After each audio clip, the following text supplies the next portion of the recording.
bahay ko. Lala, bahay ko.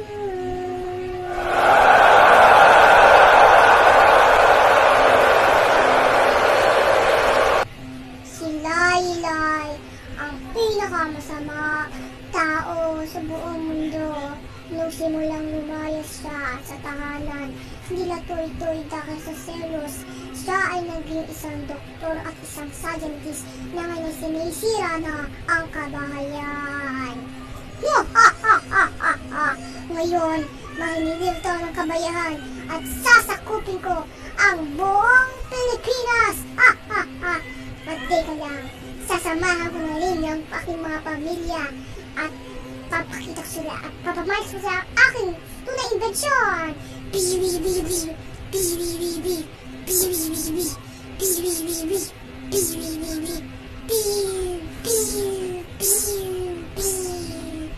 One hour later.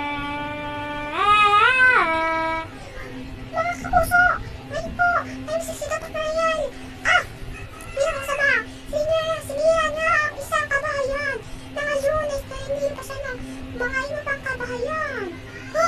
Sila ang Laylay? Si Laylay ang kapatid ko? Hindi! Hindi ako naniwala dyan. Lay! Ano ba yun? Anak? Ano? Si Laylay? Ay, naku! Hoy, Pap! Perto na yun! Ano yun? Ano? Si Laylay! Ang anak ko, pinakamasama ng science sa buong mundo! Nakapuntahan natin! Boom! Mga sira mga bungo nyo! Boom! Boom! Good job! Ngayon oras na upang lahat tayo.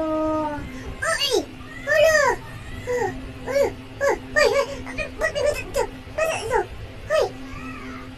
Tulong! Tulungan niyo ako! Tulong! Hala! Parang may patay kamatis na lang sa salita at talong! May talong ako kamatis! May talong ako kamatis nga! Tumato ka ba? Saktong-sakto! May mga tayo dun, may itlog. Kaya gawin to, talong natin yan. Siguro yan. May kamatis pa, pang-sahog yan. Ano ba yung buwan na yun? Ang ganda na ako naman. Pwede ko sa'yo, Apo. Oo nga, ganda. Laki. Naol. Laki talaga. Ayun na naman sila.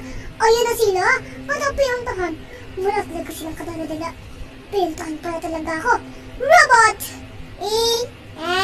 Sino ka? Ako pala si Toy-Toy, kapatid ng amo mo, si Laylay. Hindi ba tayo kinulong? Oo nga, ba tayo kinulong? Ano ba yan? Layari tayo na tayo kinulong. Oo nga. Mali kayo pagdating sa aking bahay.